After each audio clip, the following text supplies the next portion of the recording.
वर्तमान में तो बीजेपी की सरकार है, लेकिन कुछ लोग कहते हैं कि मैंने देखा तमाम नेताओं को, लोग कहते हैं कि हमारी सरकार नहीं है, मैं काम नहीं कर पा रहा हूँ। लेकिन आपने सरकार ना होते हुए तब भी आपने बेहतरीन काम किया। देखिए, ऐसा है कि हम सन 2005 से लगातार ब्लॉक प्रमुख हैं और हम बसपा में भी जीते, सपा में भी जीते, भाजपा में भी जीते।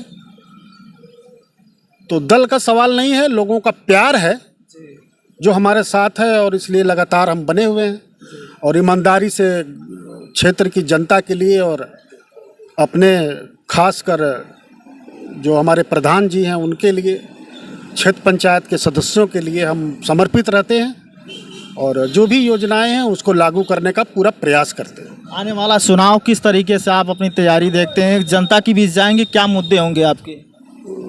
देखिए, लड़ाई तो कोई है नहीं, लड़ाई कोई है नहीं और जो आएगी तो उसको देख लिया जाएगा, उसमें क्या है। जब जनता जिसके साथ है तो उसकी विजय होती है और लोकतंत्र में जनता ही महत्वपूर्ण है। और हम लोग छात्र जीवन से लगातार जो है इस गांव की मिट्टी से जुड़े हुए हैं और बहुत सारे काम हम लोगों ने किया है, उसको गिनाना संभव नहीं है। और इसी तरीके से इस गांव और क्षेत्र का निरंतर विकास हम लोग करते रहेंगे, ये हम लोग का जनता से वादा है। अब मैं जाना चाहूँगा पॉलिटिकल सवाल की तरफ, क्योंकि आने वाले आप जिस तरीके से समय आगे जा रहा है, आने वाले समय में आप बहुत बड़े लीडर बन के उभरेंगे, जिस तरीके से जनता के सवाल जनता बताती है मुझे। तो ये बताइए, आने वाला वक्त समाजवादी पार्टी या किसी भी दल या कोई सरकार जो वर्तमान में है, और समाजवादी पार्टी दावा करती है कि आने वाला वक्त पीडीए का फार्मूला जो हिट होने वाला, तो क्या लग रहा है आपके हिसाब से, क्योंकि आप आने वाले समय में बहुत बड़े पॉलिटिकल लीडर आजमगढ़ में बन के उभरेंगे, क्या कहेंगे? और देखिए, राजनीतिक सवाल है और चूँकि हमारे नेता राष्ट्रीय अध्यक्ष श्री अखिलेश यादव जी हैं, और ये उनकी मंशा रहती है, जिसको टिकट देते हैं वो लड़ता है, जनता जिसके साथ रहती है वो जीतता है। तो निश्चित तौर पर पीडीए के इस संगठन के माध्यम से 2027 में सरकार बनने की संभावना ऐसी लग रही है और जनता का जो मन है वो यही है कि समाजवादी पार्टी की सरकार बनती है तो आजमगढ़ में खूब विकास होता है और आजमगढ़ का विकास ही हम लोग का मेन सपना है। अपने गांव क्षेत्र का विकास हो, सारी सड़कों का विकास हो, नगर पालिका जैसी सुविधा रहे। तो निश्चित तौर पर राष्ट्रीय अध्यक्ष जी के आस्था में ही हम लोग का भरोसा और विश्वास है।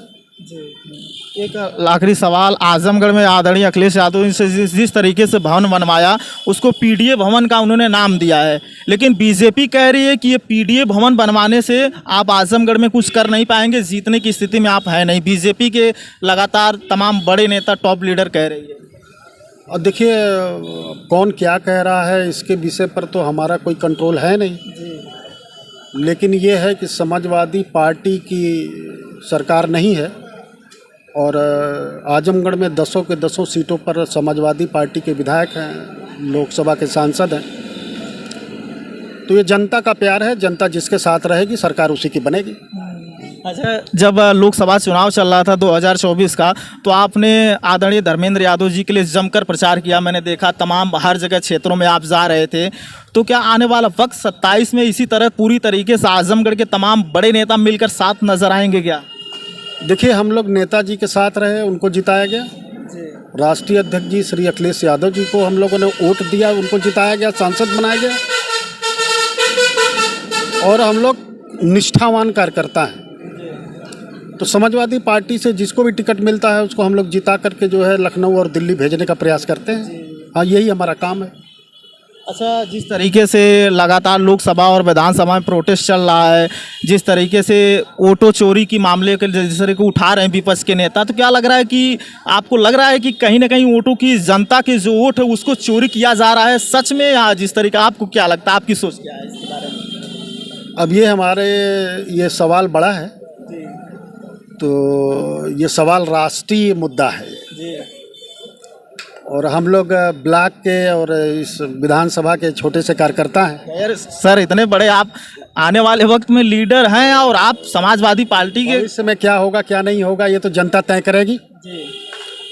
लेकिन इतना तो तय है कि फेयर नहीं हो रहा है, कुछ गड़बड़ है। हम समझ नहीं पा रहे हैं। अब इसका जवाब विस्तृत रूप से हमारे बड़े नेता देंगे, लेकिन हम जैसे नौजवानों को लगता है कि कहीं ना कहीं कुछ न कुछ तो गड़बड़ हो रहा है, तभी ऐसी बातें आ रही हैं। और जनता भी जान जाएगी कि कौन सही है कौन गलत है। अब ये भविष्य के गर्भ में है, इस सवाल का फैसला जो सही होगा वो आ जाएगा। चलिए, लास्ट सवाल आपसे ले रहा हूँ। जिस तरीके से तमाम ब्लॉक प्रमुख हमने देखे, उन्होंने कई जगह लाइटें नहीं दिखाई देती, लेकिन आपने हर जगह सोलर लाइट यहाँ पर दिखाई दे रहे हैं, वहाँ पर बड़ी बड़ी लाइटें। क्या जिस तरीके से लोग कहते हैं कि सरकार नहीं है, लेकिन एक ब्लॉक प्रमुख के लिए सरकार में न रहते काम करते हुए थोड़ा दबाव महसूस होता है, या फिर कैसे? देखिए, आपको मैं जानकारी के लिए बताऊं जी कि हर ग्राम पंचायत का बजट फिक्स है, जी हर क्षेत्र पंचायत का बजट फिक्स है और हर जिला पंचायत का बजट फिक्स है।